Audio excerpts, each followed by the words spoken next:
Bismillahirrahmanirrahim.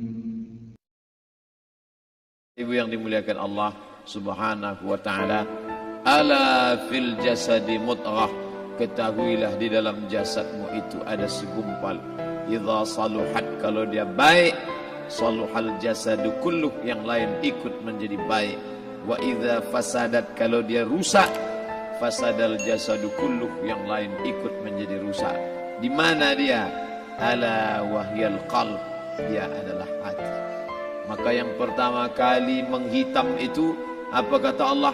Kalla balrana, ada satu titik hitam, ala qulubihim, ada satu titik hitam di dalam hati mereka. Ketika satu titik dibiarkan berubah menjadi dua titik dibiarkan berubah menjadi 3 titik, 5 titik, 10, 100, 1000, maka dia pun menjadi hitam semuanya. Ketika hati sudah hitam, maka itulah azab di atas azab. Khatamallahu ala qulubihim. Setelah hati menghitam, terkunci, menular ke telinga. Wa ala sam'ihim. Setelah telinga, wa ala absarihim ghishawah. Padahal 3 itulah nanti yang akan ditanya di hadapan Allah. Inna sam'a wal basar wal fuad. Coba lihat, ketika akan ditanya, yang ditanya 3, tapi diawali dari telinga. Inna sam'a wal basar wal fuad, telinga, mata, hati. Tapi ketika terkunci, yang duluan dikunci hati. Khatamallahu ala qulubihim wa ala sam'ihim wa ala absarihim. Kalau hati sudah terkunci, telinga tersumbat, mata tertutup.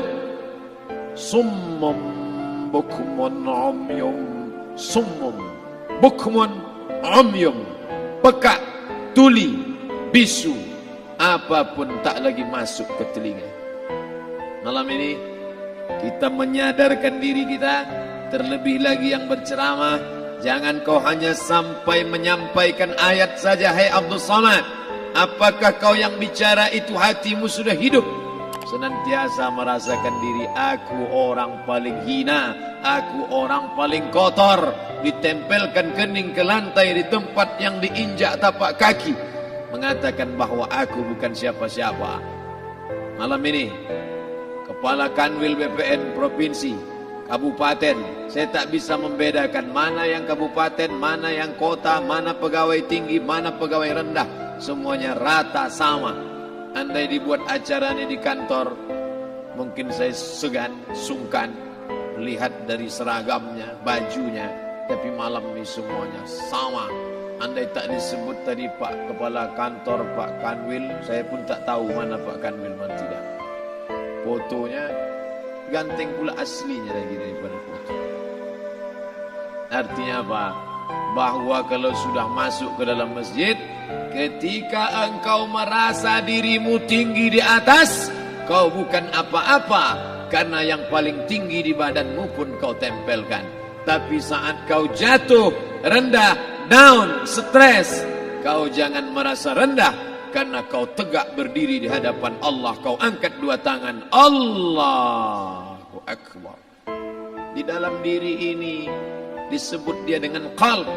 Kenapa disebut qalb? Orang Arab menyebut qalb qallaba, karena sifatnya berbolak-balik.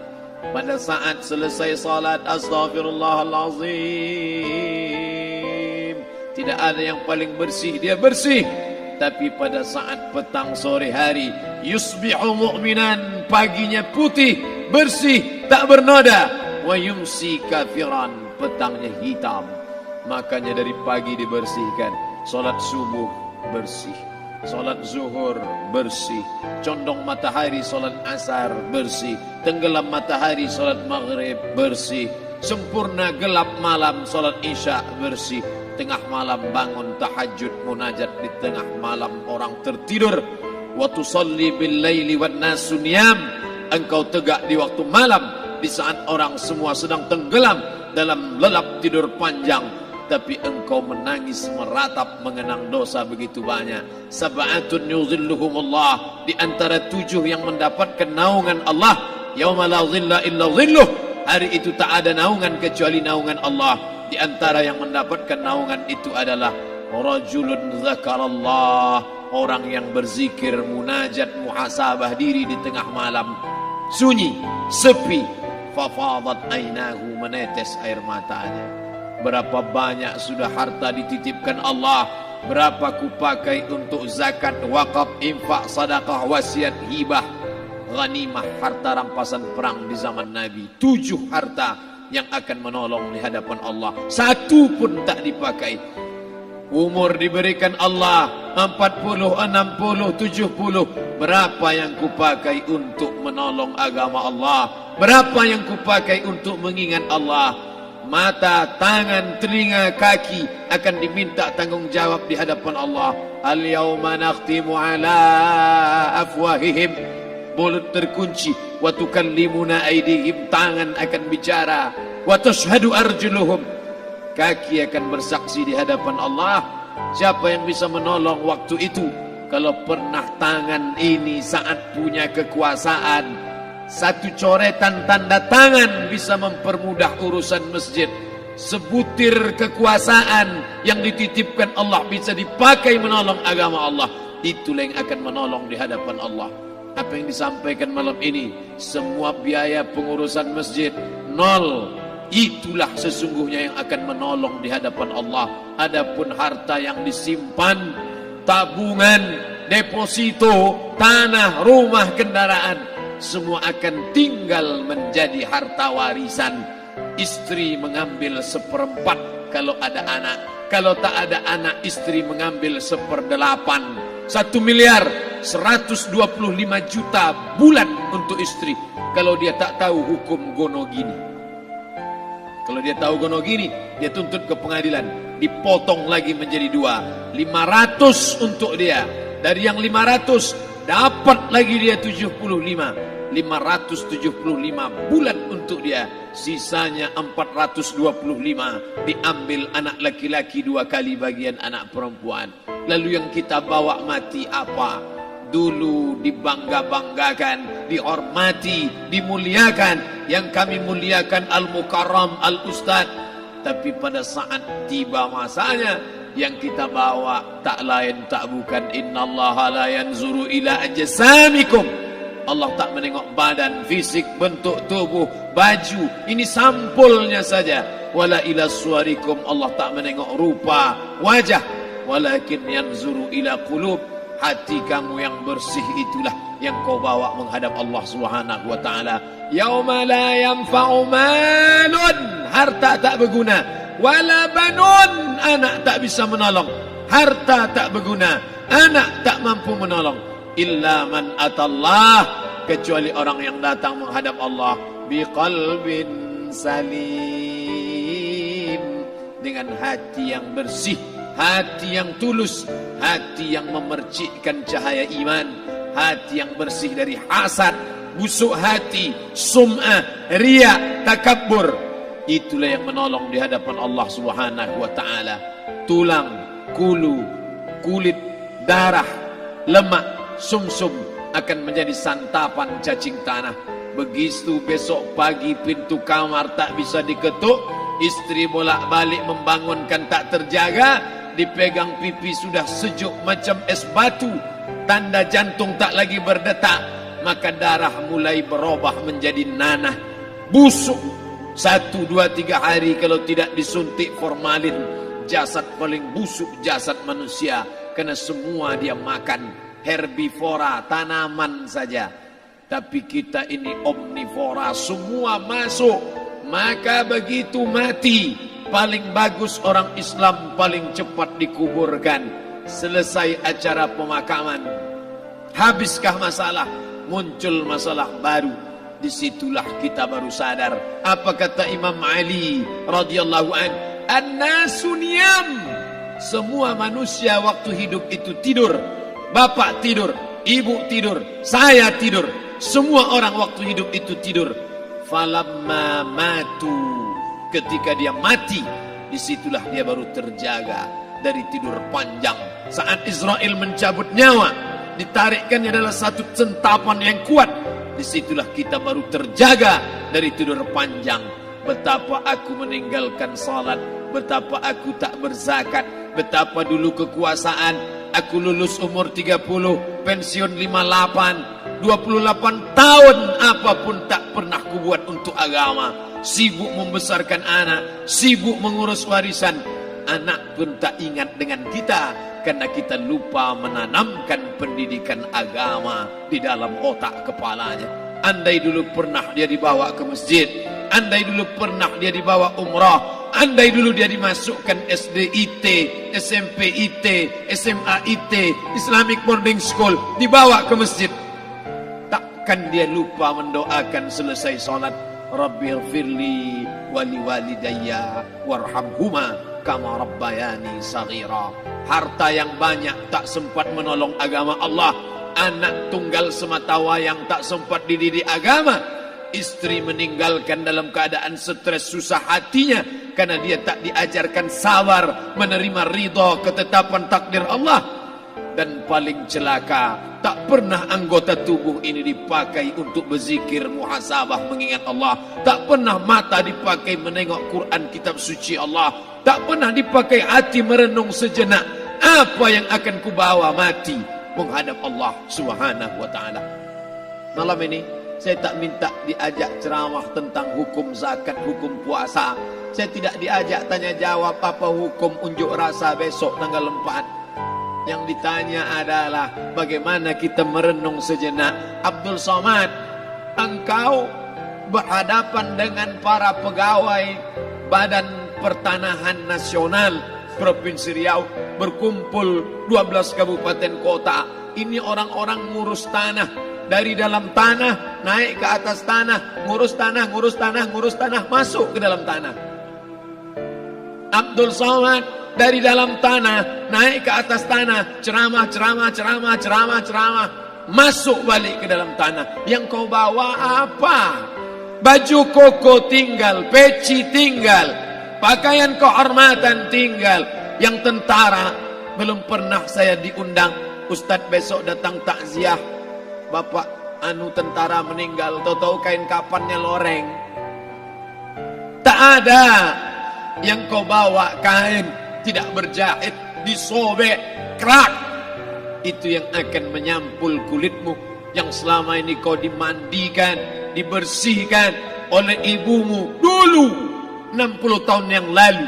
Sampai masanya kau lupa kapan kau dimandikan dulu. Sekarang ruh melihat, disebut dia ruh karena dia raha ya ruhu ruh, seperti aroma semerbak yang datang pergi hinggap. Ruh sampai masanya dia datang masuk ke dalam jasad. Ruh sampai masanya dia pergi meninggalkan jasad. Malam ini dimuliakan Al-Mukarram Haji Abdul Somad LCMA. Kenapa Abdul Somad ini dimuliakan? Karena ruh hinggap sejenak sebentar, sampai masanya besok pagi dia ruh keluar dari dalam tubuh ini. Anak yang katanya ayahku sayang, istri katanya kaulah abang, sampai masanya mereka tak lagi mau mendekat. Rumah itu saya yang buat, saya yang mengukurnya. Tapi begitu ruh sudah keluar dari badan, tidak satu pun semeter, sesenti, sejengkal, seasta ada tempat di rumah itu untuk jenazah bernama jenazah Abdul Somad. Dulu orang bertanya, rumah Ustadz Somad di mana? Hari ini orang tidak lagi bertanya, tak lagi menyebut nama. Orang sudah mengatakan kuburnya mana. Dulu kalau dia masuk masjid, didatangi orang, disalami orang. Mahasiswa, anak-anak, remaja mencium tangannya sebagai tanda hormat. Tapi begitu diletakkan keranda, kita akan sholat jenazah nanti selepas sholat zuhur. Apa kata orang? Letakkan di tepi sana, letakkan di tepi sana. Tak satu pun mau mendekat, letakkan dia di sana. Bahkan sebagian mengatakan dalam masjid, letakkan dia di luar. Dia tidak disebut engkau yang mulia, tidak digunakan kata ganti orang langsung. Letakkan dia di sana. Bahkan sebagian tak lagi, padahal tempat paling mulia sebelah kanan, orang tak lagi mau di kanan, mulai dia menjauh ke kiri. Kenapa kau ke sana? Takut aku mimpi hantu nanti malam. Mana kawan, sahabat, andai tolan, anak menantu, teman sekantor, semuanya pergi meninggalkan. Yang tetap dibawa, kalau pernah kaki melangkah salat berjamaah di masjid, kalau pernah tangan mengusap kepala anak yatim, kalau pernah tangan mengucap subhanallah. Nanti di akhir tausiah kita akan berzikir, munajat, muhasabah diri, berdoa, mengenang apa yang akan kita bawa menghadap Allah Subhanahu wa taala. Datang malaikat membawa kain kafan dari cahaya, akan menyambut ruh yang mulia. Hadis riwayat Ahmad bin Ambal dalam kitab Al-Musnad, turun malaikat berlomba-lomba membawa kain putih dari cahaya, menunggu ruh akan keluar. Ruh menetes seperti embun di ujung daun. Daun tidak bergoyang, ranting tidak patah. Ruh menetes pelan turun ke dalam kain kafan, dibawa malaikat ke pintu langit. Tak sabar mereka menyambut. Inikah dia yang selama ini berjamaah? Inikah yang dulu ketika dititipkan kekuasaan menolong agama Allah? Kam min masyhurin fil ardi walam yakun ma'rufan fis sama. Berapa banyak yang masyhur terkenal di bumi, malaikat tak mengenal dia. Ini roh siapa? Tapi ini bukan LCMA, dia bukan ustaz, dia bukan ulama, tapi imannya dalam. Kekuasaan dipakai menolong agama Allah. Ruhnya keluar di bawah. Semua malaikat mengucapkan salam. Inilah orang yang selama ini kami tunggu-tunggu. Catatannya sudah lama. Setiap pagi petang, malaikat subuh membawa catatan namanya. Malaikat malam membawa catatan namanya. Kami merindukannya. Begitu orang-orang yang masyhur di langit, tapi tak dikenal makhluk bumi. Tapi ada sebaliknya, yang rohnya disentapkan, ditarik malaikat dengan begitu tarikan yang sangat kuat. Nabi bertanya saat Isra Mi'raj kepada mereka yang sudah mati ribuan tahun yang lalu, apa yang kalian rasakan? Yang satu mengatakan seperti tebasan pedang di tempat yang sama beratus kali. Yang satu mengatakan seperti kambing yang dikuliti hidup-hidup. Yang satu mengatakan seperti mata kail pancing ditarik dari kulit yang basah. Maka kita berdoa setiap selesai salat, Allahumma hawwin alaina, ringankan kami ya Allah, fi sakaratil maut, di saat sakaratul maut yang amat sangat menyakitkan itu.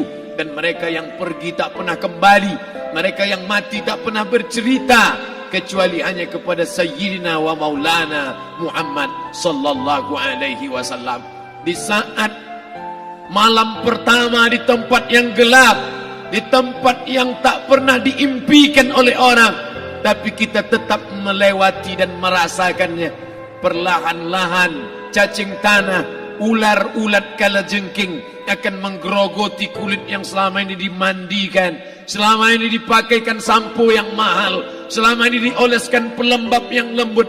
Tapi ternyata sebelum roh keluar jasad, setelah keluar, dia hanya akan menjadi santapan cacing tanah, hancur berkeping hari demi hari. Yang pertama kali membusuk adalah mata, karena dia berisi cairan. Cairan ini mengering, busuk dan berlubang. Lalu kemudian usus sebulan di dalam tanah, mulai dia menggelembung masuk angin dan dia meletus pecah. Cacing-cacing tanah mulai datang menggerogoti, memakan. Habis lemak, tulang, kulit, bulu, sumsum, darah, jantung, empedu, limpa, buah pinggang. Habis semuanya, tinggal tulang-tulang yang memutih, dimakan oleh tanah, ditelan oleh massa, sampai akhirnya Asi bin Wa'il membawa tulang yang kering itu kepada Nabi Muhammad, baginda Sayyidina wa Maulana Muhammad. Ya Muhammad, ayuhi rabbuka hadzal izam, sanggupkah Tuhanmu menghidupkan tulang yang kering ini? Nabi diam tak menjawab, sampai akhirnya datang Jibril alaihi salam membawakan wahyu. Qul, katakan kepada dia. Ayat ini dibaca malam Jumat. Bapak ibu semua hafal, kita baca قل يحييها الذي أنشأها أول مرة وهو بكل خلق عليم. Jangan lupa subscribe, like, and